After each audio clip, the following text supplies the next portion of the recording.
Dick. И всем привет, уважаемые товарищи, с вами как обычно GreenBro, и в этом видео я вам расскажу о 4 играх в стиле Cyberpunk 2077.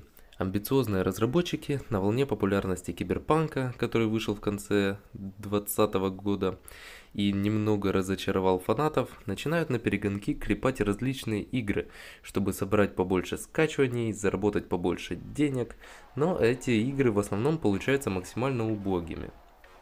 Это в принципе всегда так происходит, когда какая-то ПКшная или консольная игра становится очень популярная, подключаются всякие либо китайцы, либо просто какие-то авантюристы из стран третьего мира или же постсоветского пространства. И начинают программизмом своим заниматься и производить всякие какахи для того, чтобы заработать побольше денег как можно быстрее.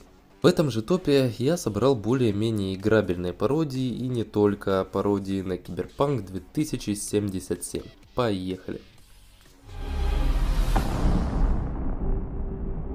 На 4-м месте у нас располагается игра с очень оригинальным и необычным названием Cyberpunk 2088.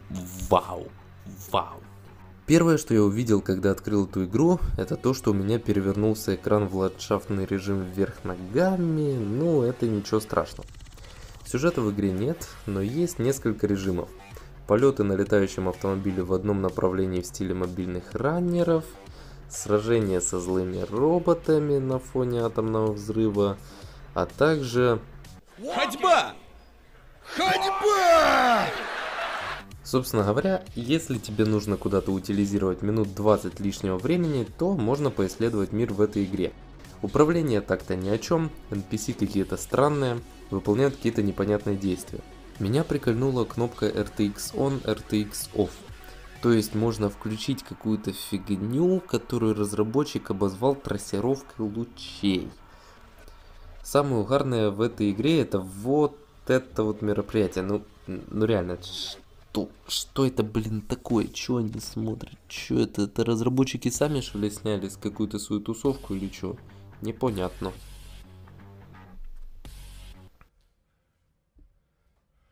It's time to stop! It's time to stop, okay? No more!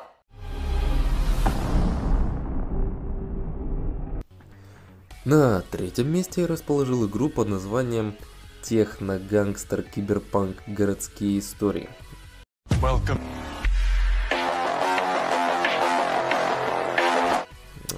Вот у нас, как обычно, переводчик творит чудеса. В Play Market написано очень детальная среда в стиле научной фантастики и киберпанка, будущий гангстерский панк, персонаж и история, чтобы наслаждаться, красивая графика, летающие и ретро-автомобили, подготовка ховербордов по всему городу. What the fuck is this? Переводчик, как обычно, не справляется, но в принципе суть понятна. Окей, что ж, давайте посмотрим. Город у нас довольно картонный, не все составляющие, далеко не все составляющие у нас соответствуют сеттингу киберпанка. Судя по надписям на полицейских автомобилях, это либо китайцы захватили мир, либо наш местный Найт-Сити находится в Китае. Есть примитивный сюжет. В первой миссии нужно отбиться от 2 ботов с оружием.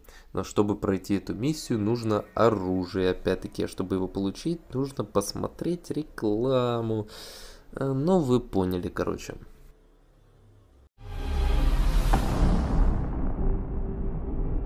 На 2-м месте у нас Cyberworld Online Open World RPG. На первый взгляд это в принципе качественный продукт с красивой графикой, прикольными кат-сценами и даже мультиплеерным режимом. Помимо мультиплеера есть открытый синглплеерный мир с тупорылыми NPC, которых, видимо, забыли прописать, ну, как и везде в принципе. В игре много оружия, а также можно кастомизировать персонажа по ходу игры, в отличие от настоящей киберкотлеты, там где персонажа ты только настраиваешь, а потом все, а потом он либо облысеет, либо с ним ничего сделать уже нельзя. Вот так. Багов в игре много, механики оставляют желать лучшего, враги деревянные, но тем не менее это играбельно. Разрабы пишут, что Cyber World — это лучшая и единственная ролевая игра в стиле киберпанк с открытым миром в Google Play. Вполне возможно. Вполне возможно.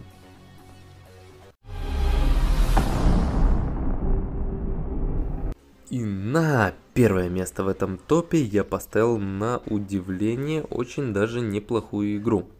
Она не пародирует киберпанк, она просто выполнена в киберпанковском сеттинге. Впервые в истории это бонус для владельцев Apple устройств от меня. Вот. Игра Tales of the Neon Sea раньше была на ПК, но вскоре ее портировали на iOS, и также она ожидается в скором времени на Android.